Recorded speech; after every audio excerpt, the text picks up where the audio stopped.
This is WNC-TV, and we're about to talk blue crab in Maryland. I've been crabbing since I was 5 years old. I am 62 years old next year. And let me tell you something, I'm not a commercial crabber. No. I don't intend or try to be. Those guys, those professional crabbers out there, those commercial crabbers, they get a ton of crabs, and they know what they're doing out. We're out there catching a couple bushel, 2 bushel, 1 bushel, depending on how many licenses you have per boat. And we do know what we're doing. So let's start off with the rules, so we can explain to you, so we don't have people telling us that, oh my gosh, you got a female in your basket. Okay. How does the procedure work? How do you do it? It's right now it's simple in Maryland. The residential or regular chicken necker like us, we're not allowed to keep female crabs. Non-commercial. Okay. Don't agree with it. Don't get me wrong now. I do not agree with the DNR and with what they're doing. But hey, they make the rules, so we're going to follow them. But guess what we do? When we're catching our crabs and we're pulling them up, what do you do with the crabs? What you do is you have call baskets. You put the crabs into the baskets, and you try immediately to separate male and female, and undersized and legal crabs. So you have size limits, and then you also have a gender limit. You cannot catch females, and you cannot catch crabs as a residential crabber. You cannot keep females. So what we do is we simply go through our lines. We pull all the crabs in, dump them into the baskets. We segregate them, separate them through size and whether they're female or male. Then we go away from our crab lines, where we're crabbing at, to a different part of the river or stream or bay or wherever we're in, and we dump the crabs that we cannot keep or that are illegal and all away from our line so that we do not recatch them. It's a simple process. So we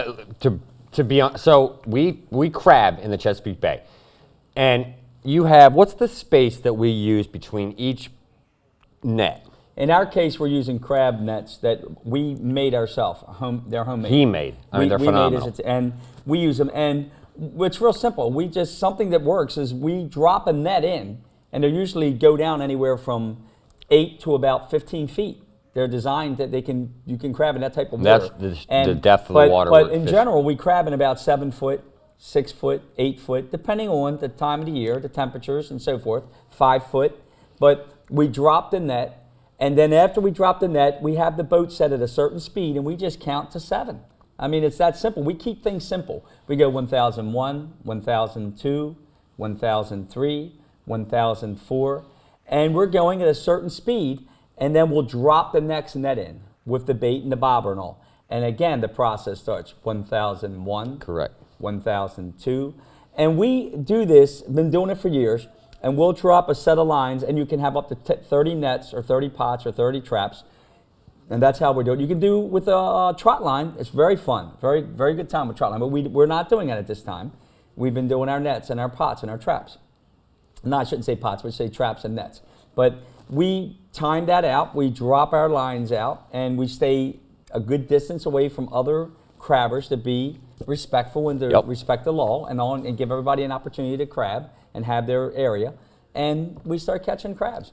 And so we're not always going to do everything right as far as the way people want to see it. You know, they may not understand why we got some crabs in this basket or some crabs in that basket. But when we were doing the videos, and when we are doing these videos, we're just trying to show you the basics on how to catch some crabs, how to have a good time, catch your own crabs. They're fairly expensive anymore to buy. Take them home and steam them up. Absolutely. And so that's the gist of it. Will we do some things that may not look exactly right, but we do not keep the female crab. We throw them out as another point. And well, so forth, let's talk about the process of the recovery. So you throw them out. You immediately turn the boat around. You go back to your first pot that you threw out. That's in your line. 30 nets back. Okay. 30 traps back. Yep. So then the driver pulls up to that one buoy where the net is, and the puller pulls the thing. Now, it ain't just that simple either. You have to know your tides. Absolutely. Correct. So is the tide coming in or is the tide going out? And you say, well, what does that mean? Well, if you go to that bobber that's on the water, a bobber is going to go with the flow of the water. So if the water's coming from the south, say, the tide's coming from the south, it's going to pull the bobber with it.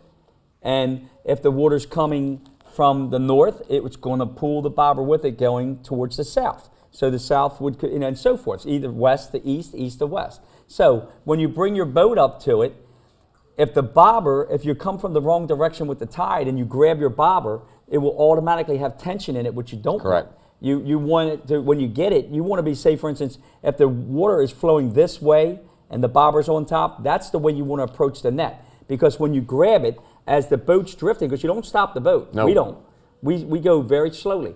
We go at a much slower pace. We go a little bit, we'll be speeding up there, but then we'll slow the boat down. You grab the net, and as the boat's continuing to come, the bobber's now going that way, back towards the trap, and you're pulling it, and then the net trap comes up, or the net comes up right to the boat beautifully.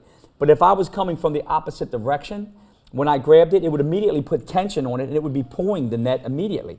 Because when you go to grab it, the line would be that way because you'd be going this way, and it would be pulling it, and it would not. It's not the proper way, and you can still catch crabs that way, but it's not as successful.